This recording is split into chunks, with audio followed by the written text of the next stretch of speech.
Baik, bismillahirrahmanirrahim. Assalamualaikum warahmatullahi wabarakatuh, teman-teman sekalian. Semoga dalam keadaan baik-baik saja, dalam keadaan sehat walafiat, dan saya berharap teman-teman bisa belajar lebih banyak meskipun dalam kondisi pandemi seperti ini. Baik, teman-teman, hari ini kita akan belajar bagaimana cara coding, kemudian uji validitas dan reliabilitas instrumen. Oke, langsung saja ya. Jadi, begini teman-teman. Sebelum kita mulai, jadi uji validitas maupun reliabilitas itu harus diberikan di luar sampel atau populasi penelitian teman-teman. Kalau penelitian teman-teman itu di mahasiswa Penmas angkatan 2019 misalnya, teman-teman uji validitas dan reliabilitasnya tidak boleh di mahasiswa Penmas angkatan 2019. Tapi mungkin di angkatan mahasiswa Penmas angkatan 2018 atau 2017.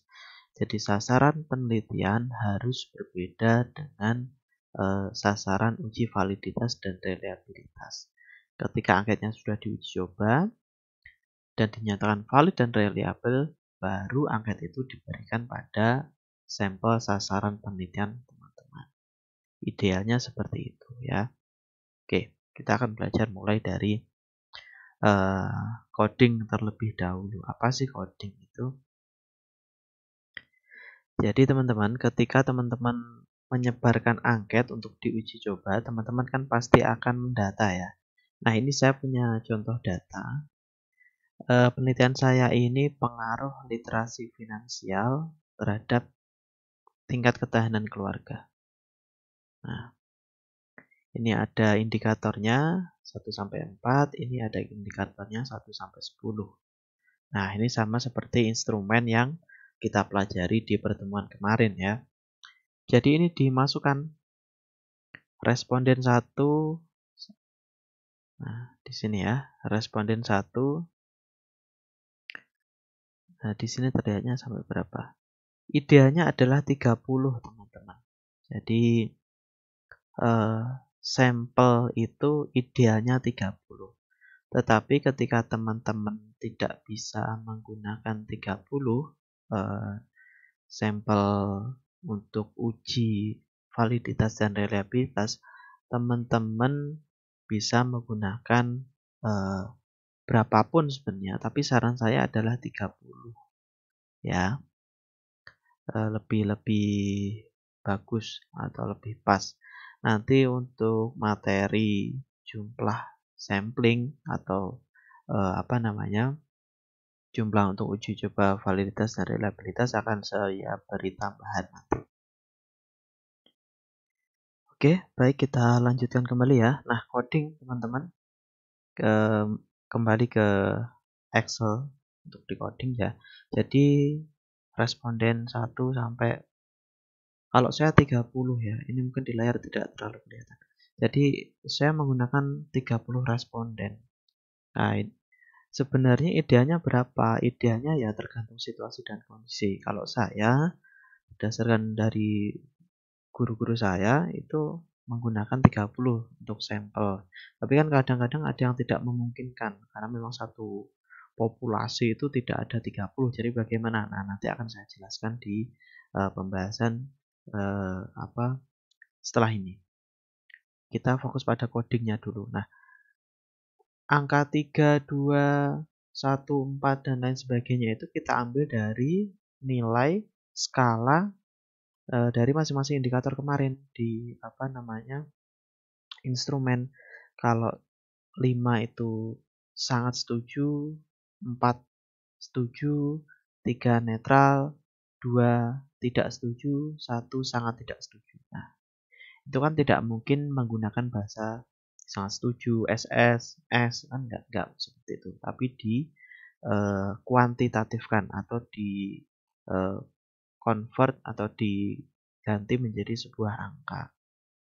Nah, kemudian setelah ini dimasukkan, jangan lupa ini ditotal. Jadi antara Y1 ini misalkan ya, Y1 sampai Y4, ini ditotal di sini. 3, 3, 3, 12. Sama X juga begitu.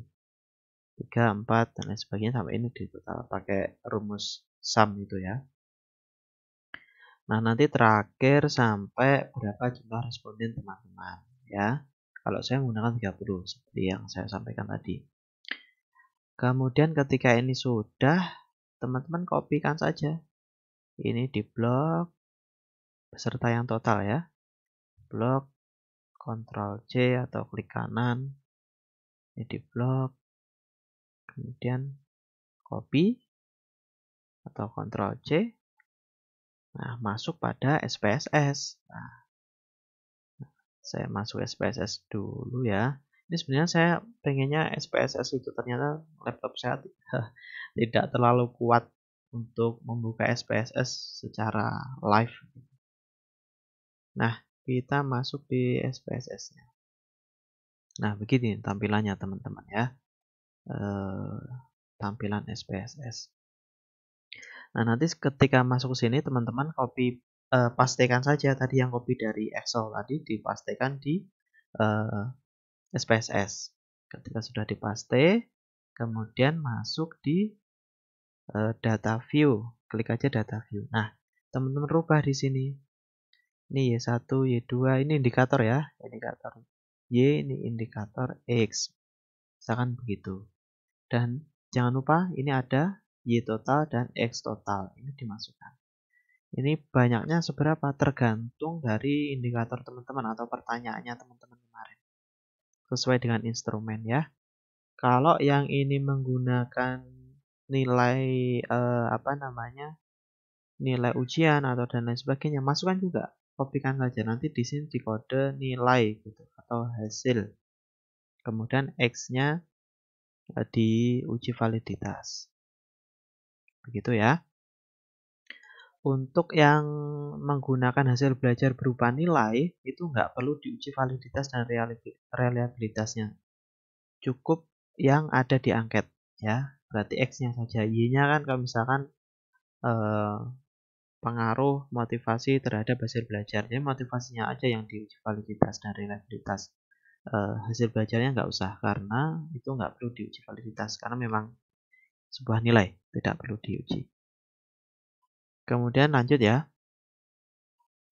Nah, caranya gimana teman-teman? Pertama adalah klik Analyze, kemudian lanjut di Correlate, kemudian bivariate, klik, masuk. Nah, ini teman-teman masuk di kolom seperti ini. Ini teman-teman pindahkan satu-satu atau bisa langsung semuanya. Ya. Klik saja yang di sini ya. Nanti pindahkan di kolom sebelah kanan. Kemudian pastikan di sini tercentang person. Kemudian klik OK. Ya, nanti akan muncul hasil seperti ini. Ini contoh untuk yang Y ya. Dan jangan lupa totalnya juga diikutkan. Ya, misalkan Y1 sampai indikator terakhir, kemudian Y totalnya juga dimasukkan. Nanti kalau X gimana? X juga begitu. Y-nya ini diklik semuanya di sini, kemudian kembalikan ke kolom kiri, baru X-nya dimasukkan ke sini. Nah, ini untuk contohnya yang Y saja. Untuk X nanti juga begitu. Y-nya ini dikembalikan ke sini, X-nya dimasukkan ke kolom kanan. Gitu ya. Nah, nanti akan muncul seperti di SPSS. Nah, di sini teman-teman akan lihat dikatakan valid atau enggak itu ada di sini. Ini ada 0,8, 0,9, 0,9, 0,8. Nah, dikatakan valid itu jika teman-teman berdasarkan ini. Nah, teman-teman silahkan googling product moment, distribusi nilai R tabel product moment. Nah, kalau saya kan tadi 30 ya. Jadi dikatakan valid jika 0,3. Di sini nggak ada sih 0 sampai 25 ya. Kalau saya 30 itu dikatakan valid jika lebih dari 0,3. Jadi di sini itu adalah R hitung. Ini adalah R hitung. Di sini ya. Pastikan yang sejajar dengan ini. Yang saya kotakin merah ini. Dari yang paling atas. Ini adalah R hitung. Ya. R hitung. Kemudian ini adalah R tabel. Nah, dikatakan valid jika R hitungnya lebih besar daripada R tabel. Nah, teman-teman carinya di sini di level 5% saja derajat kesalahannya. Jadi misalkan teman-teman respondennya untuk uji validitas ini cuma 10. Berarti dikatakan valid kalau R hitungnya itu lebih dari 0,632. Nah, kalau saya kan tadi 30 ya. Jadi 0,3. Apakah di sini valid semuanya? Valid karena lebih dari 0,3. Ini 0,8 lebih dari 0,3. 0,9 lebih dari 0,3. 0,9 juga lebih dari 0,3. 0,9 lebih dari juga 0,3. Begitu ya teman-teman. Dikatakan valid jika R hitung yang di SPSS lebih besar daripada R tabel. Nanti teman-teman bisa menyesuaikan. Sampel uji validitasnya ada berapa? Sesuaikan saja di sini. Semakin banyak N-nya atau semakin banyak respondennya itu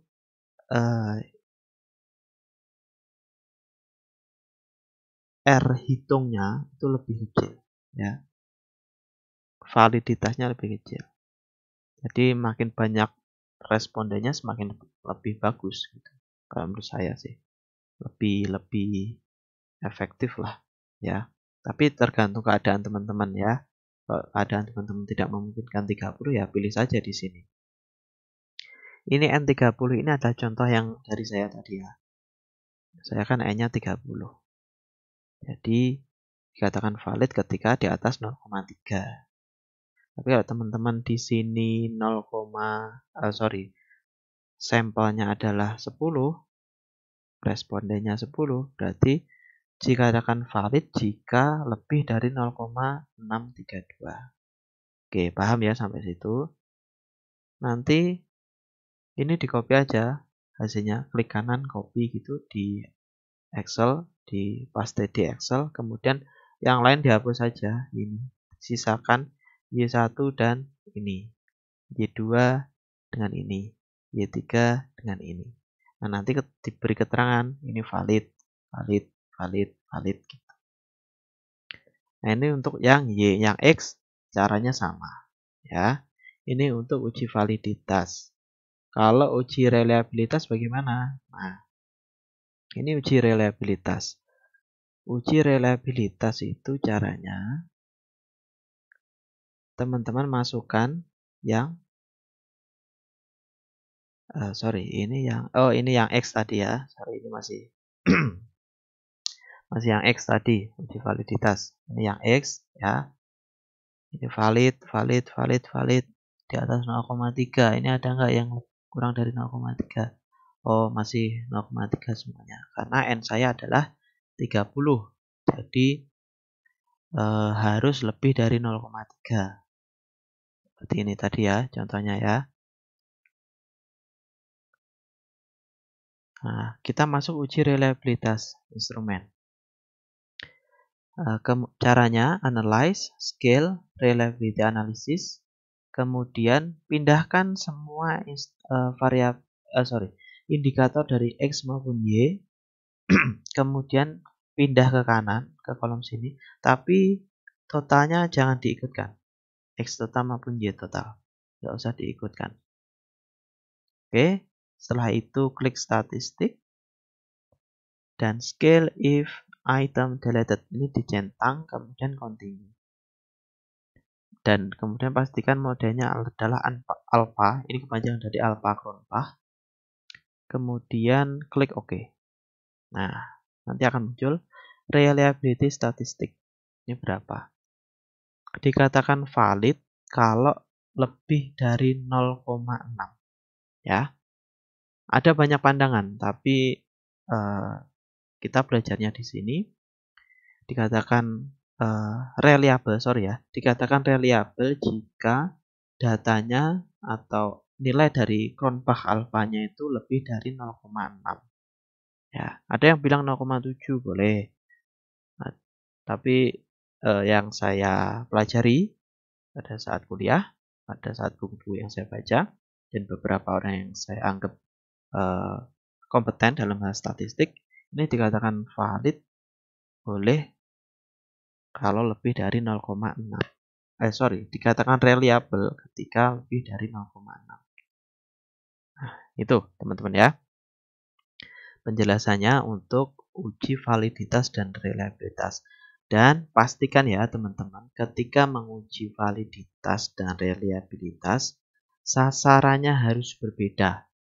Kalau teman-teman penelitiannya di PKBM A, uji validitasnya harus di PKBM B, jangan di PKBM A. Idealnya seperti itu ya. Oke, saya kira itu teman-teman ya. Semoga teman-teman memahami apa yang saya jelaskan. Dan pastinya ini tadi ya, sesuaikan yang ada di sini. Karena N saya tadi di 30 berarti 0,3. Anggap saja di sini 0,3 ya. Anggap saja ini 30. Karena nggak ada di tabel yang saya temukan. N-nya 30 berarti 0,3. Kalau N-nya teman-teman atau banyaknya responden teman-teman 10, dikatakan valid ketika lebih dari 0,6. Yang di SPSS itu adalah R hitung, yang di tabel ini adalah R tabel. Oke, gitu ya. Oke, terima kasih teman-teman. Semoga teman-teman memahami apa yang saya jelaskan. Dan terima kasih. Wassalamualaikum warahmatullahi wabarakatuh. Semoga sehat selalu.